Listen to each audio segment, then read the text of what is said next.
Hello and welcome to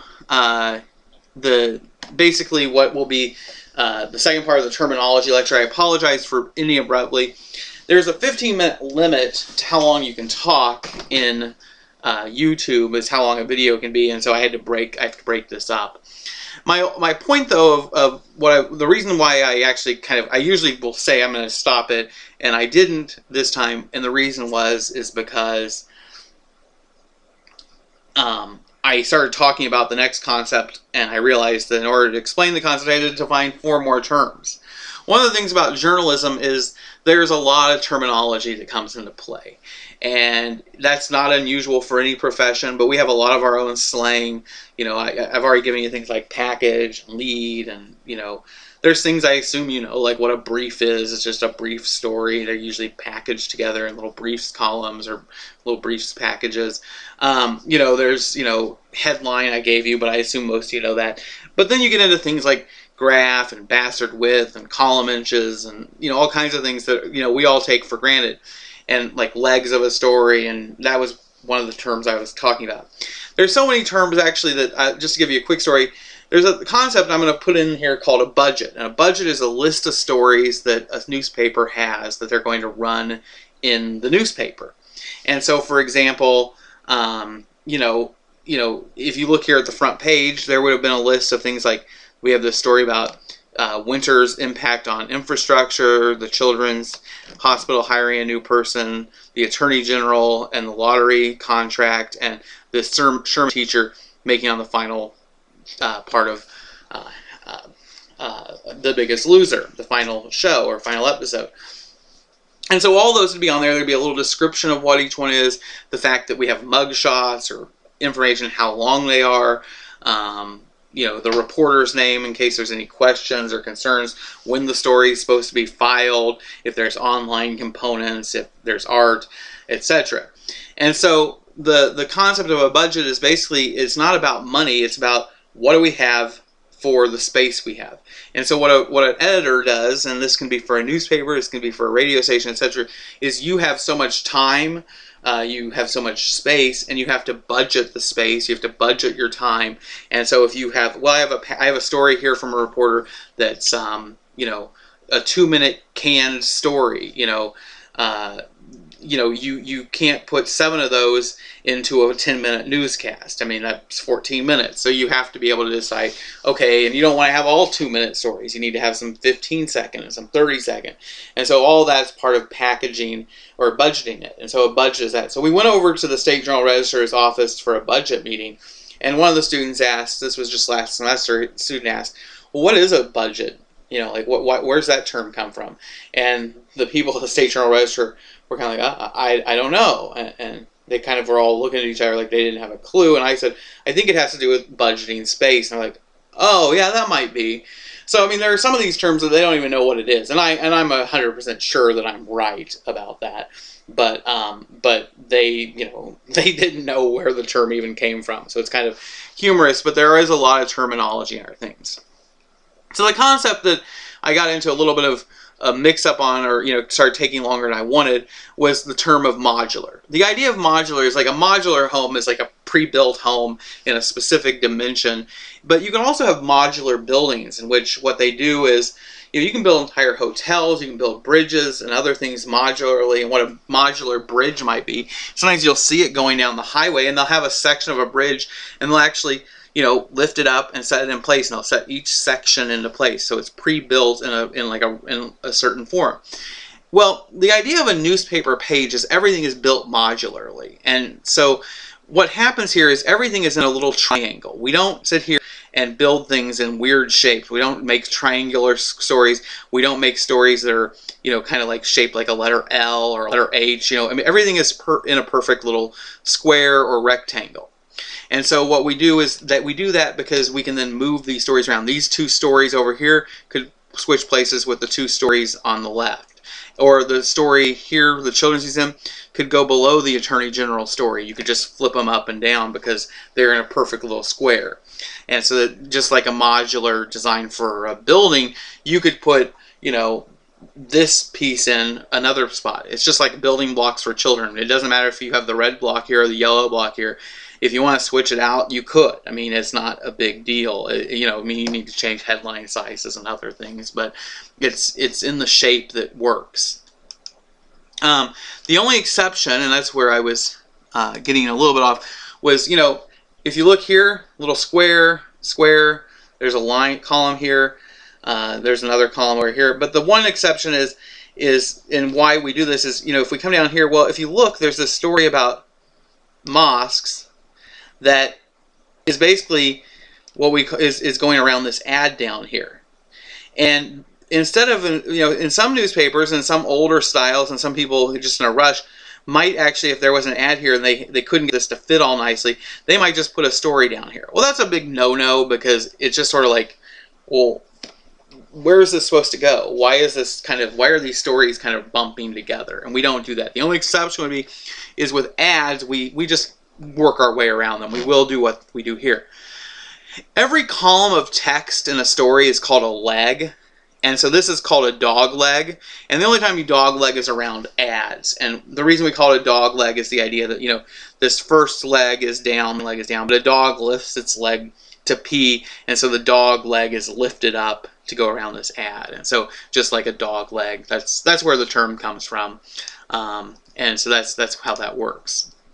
Now, as far as other terms to know, if you look here at a specific story, we'll click on this children's hospital. We had headline, we had this tag, we have this thing here where it says by so-and-so staff writer. That's called the byline. It's not a particularly difficult term.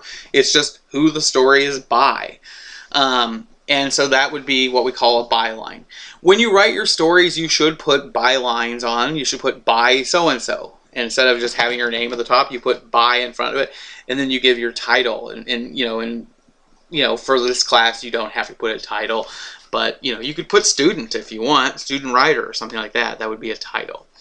And, you know, here the byline tells us it's by the Associated Press. This one says correspondent. Correspondent means it's not somebody on their staff, instead it's somebody who is paid to write that story. And so a correspondent is, also we sometimes use the word stringer. Correspondent is a person who oftentimes works for the paper or does stuff the paper requests, but they're not on the payroll. They're paid per piece, and so that's what a correspondent is. And the idea here is you know, this is from Sherman, and so because it's far enough out, they have somebody who would write the story and then mail it in or fax it or deliver it, and it would be correspondence, just like you write letters. The further out, usually, or things that are more outside the reach of the paper would be done via correspondence versus having somebody on your staff do it. That is a model that, you know, I think some newspapers rely more upon. Correspondence as just a method to save money, but that's a whole other discussion. The next concept is the date line. There is no date. Oh, yeah, there was a date line right there. The date line, I was going to say, I don't think there was a date line on this front page, which was weird. The date line is this word here. It says Sherman in all caps. And what that is saying is it's saying that's where it was written. It's the location it came from. There is no date on it, although some date lines will put the date on it. They'll actually say, you know, like Saturday, January 24th, 2015. And that is an older style. I don't think people do that much anymore. But they would actually put that on. And part of the reason why that was done is, A, you would know where the story came from. And so it gives you a very quick indication, oh, this comes from Sherman. But if you put the actual date on it, it would tell you when it was written. And so if it says, next week we're planning on doing this, or tomorrow this will happen, or today this happened, if you have the date on there, you know when it happened. Now, the Associated Press and the modern style usually prefers just to put the day of the week or something else. Like, see, it says aired Thursday versus aired, you know, a couple days ago. We prefer to just give the specific day or the specific date, because stories may be read over a period of time, and putting today makes people refer back to it. But a date line is just this thing at the front, and that's something I would encourage you to put on your stories. It's basically where you're covering it. There's a little bit of a debate on date lines. The debate is, some people will say the date line is where the story is written about. So, for example, if there's a crash on I-55, just south of here near Divernon, or however you say that, Auburn. Well, I can pronounce that one, or Divernon. If it was near that, you would put that as your dateline. You would put the name of the city. But other people would say, well, if you didn't go down there, then you should be just putting your dateline as Springfield, or you should put a dateline on it. The dateline. Now, my opinion is the dateline is wherever the story happened, or the predominant location, wherever the main action was. If you have a story that took place over 2 or 3 different places, then you would go with wherever the main action was. But essentially, it's wherever the story happened. Now, for example, if there was an accident there and it goes to court, and the court is in Springfield, then Springfield would be your dateline. But it's basically where it happened. What I say is some people say that's actually supposed to be where you are located. I think that's somewhat of a style issue that depends upon the publication. I've heard people say that.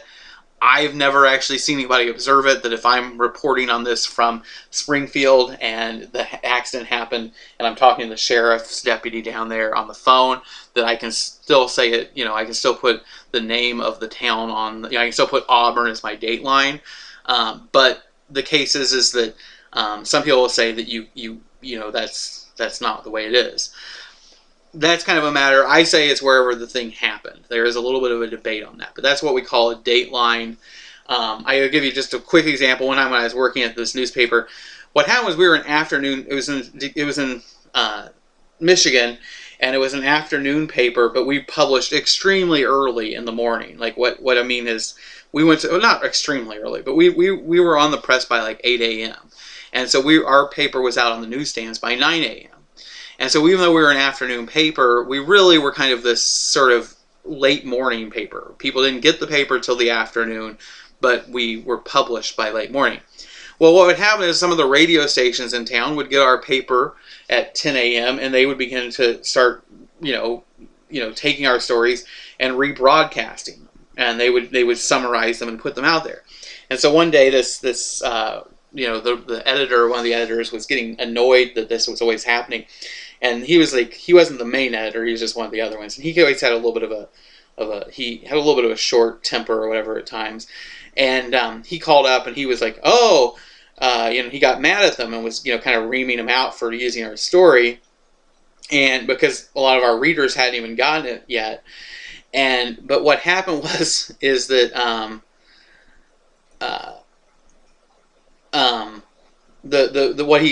what really irked him was they said, reporting from, Benton Harbor, or reporting from, but this was a town that was about 40 minutes away. It'd be like reporting from Lincoln. And they knew perfectly well that they hadn't been at the meeting the night before, because it was just the reporter and the city council. And so they weren't there reporting, and so they had clearly taken the story from us. And so some people will say, like reporting from Lincoln, or reporting from Auburn, or reporting from Vernon, that those are the same as datelines. But others will say it's wherever you're actually reporting from. And so that's sort of the radio equivalent of a dateline. I would say there's probably a difference between a newspaper dateline and a radio dateline, but that is an example of where that dateline concept of reporting from is sort of the equivalent of the dateline, but with the newspaper, the dateline is really more about where the thing is happening.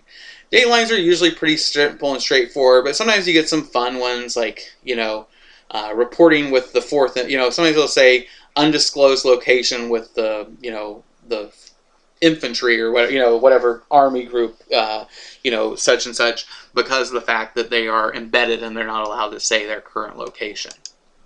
I'm going to stop this because of the fact that I am out of time. And I got through 3 terms. Very impressive of me.